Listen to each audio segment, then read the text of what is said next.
Take a pencil and pen and take some notes, because we're here today to assist in solving some problems. And one of the problems is the misconception of what a driver's license is and what it's used for. The fraud of a driver's license is not in your interest. Now, from a scientific perspective, if you're going to kill a river and some people live below the flow of the water and you want to take their land, what is one of the things that you do politically in order to stagnate their development and growth? You build a dam, don't you? And you start regulating the water, right? And when you regulate the water that flows free produces fish, feeds the wildlife, nourishes the land, moves the sediment according to the moon to keep nutrients going to the land.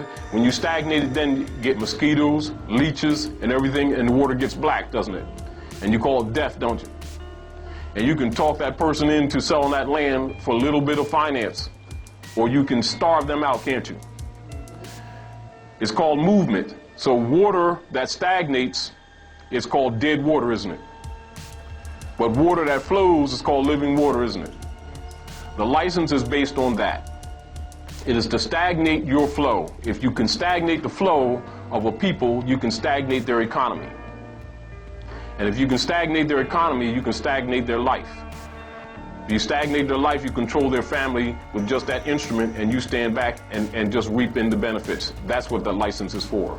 If you didn't know it now. You need to examine it for what it is.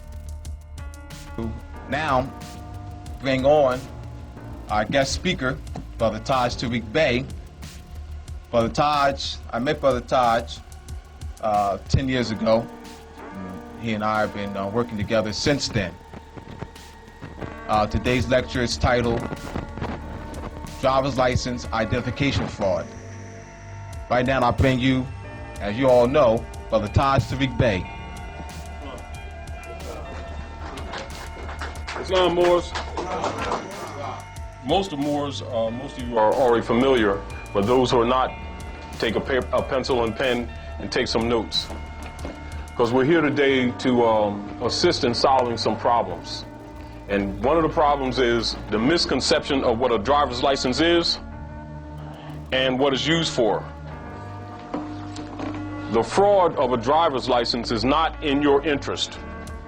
When they gave you that driver's license, it was to incorporate you as a corporate person, was not an instrument for identification.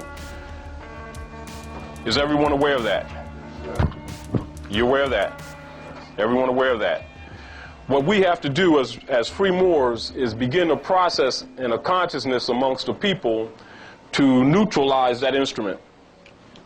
Some of us use it now because of whatever purposes, to transport, etc., but understand that it's a commercial instrument. It is not your identification, your pedigree, bloodline, anything like that. And you'll notice that all driver's license have it, the nomen written in all capital letters, which you all know, which indicates a corporation, an artificial person, an instrument, all right? Now, that instrument comes under excise tax. An excise tax is a system that is set up for corporate activity and for taxing corporations in the capacity of having a privilege or benefit of operating in a corporate capacity, i.e. dealing with mercantile instruments or products of merchandise, sales, etc., and the movement of those things. Now, one thing that you must recognize, and I know you do recognize, are you that? Is anyone a movable instrument? Did somebody manufacture you? Are you a living, breathing being, thinking being? Well, what the driver's license does, it identifies or tags moving property. And you must understand that. And the reason I'm telling you these things, and the reason we're doing this particular lecture, is because if that's not addressed by the people on a serious matter, it will be used, as it has been used, to profile you, to extract revenues from you as chattel property. And most people are under the impression that slavery in the Union State Society had ended. Well, the driver's license is one of the major instruments that is used politically to sustain slavery. The principle is dealing with electricity, the element of electricity, and the element of water. And water promotes life. And all things in this particular atmosphere needs water to live. And all things are electrical. All things are electrical. They have a certain amount of electrical current going through them. And the principle of currency is based in that, what they call money. And when you look at money, you look at the energy of the three major planets in our solar system, the sun, the moon, the stars. As you see in the Bible, the Quran, WASPI, ancient Sanskrit text, it always says, I leave these signs for you, the sun, the moon, the stars. This is the center of your universe. This is the center of civilization. You look at the economies of the moon, which governs the womb of woman who brings all of us here. You look at the moon revolving around the earth 13 times a year, and the earth revolving around the sun 12 times a year. The energy that relates to these three spheres cause the seasons, it causes the winds, it causes the tides, and it causes your heart to beat in cosmic rhythm. And it causes woman to bring us here. All these effects are there.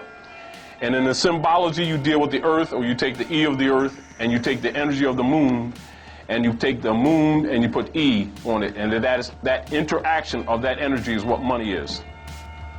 The alchemical metal for the moon is silver.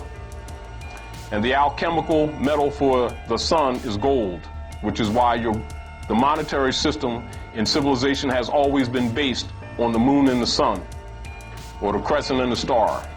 And so your 4/4 moons make up your 100% or your 360-degree dollar, or the whole. It's broken down in 4/4 moons with 4 silver quarters that represent that moral and ethical principle that the dollar is based on, and it's ancient, it's not modern. Our violations of those divine principles caused our fall. Isonomy is the principle of equal rights and service to all the citizens in society. By us violating those laws, we fell. The Europeans took our science, our mathematics, our master astrology, and ruled the world. We took on his idol god religions and fell. That's what your problem is. It's not emotional, it's not racism, it's scientific. So you must understand the instruments that are used to maintain the enslavement, because the slave can't be maintained because it's against nature. So the slave must be invited to participate in that construct. A license is an agreement construct for you to stop your waters. Now, from a scientific perspective, if you're going to kill a river and some people live below the flow of the water and you want to take their land, what is one of the things that you do politically in order to stagnate their development and growth? You build a dam, don't you? And you start regulating the water, right? And when you regulate the water that flows free produces fish, feeds the wildlife, nourishes the land, moves the sediment according to the moon to keep nutrients going to the land. When you stagnate it, then you get mosquitoes, leeches, and everything, and the water gets black, doesn't it? And you call it death, don't you? And you can talk that person into selling that land for a little bit of finance, or you can starve them out, can't you? It's called movement. So water that stagnates is called dead water, isn't it? But water that flows is called living water, isn't it? The license is based on that. It is to stagnate your flow. If you can stagnate the flow of a people, you can stagnate their economy. And if you can stagnate their economy, you can stagnate their life. You stagnate their life, you control their family with just that instrument, and you stand back and just reap in the benefits. That's what the license is for. If you didn't know it now. You need to examine it for what it is. Now, anyone who has a license, pull out your pocket right now. Let's examine it. Any instrument that they've given you that they've called a license.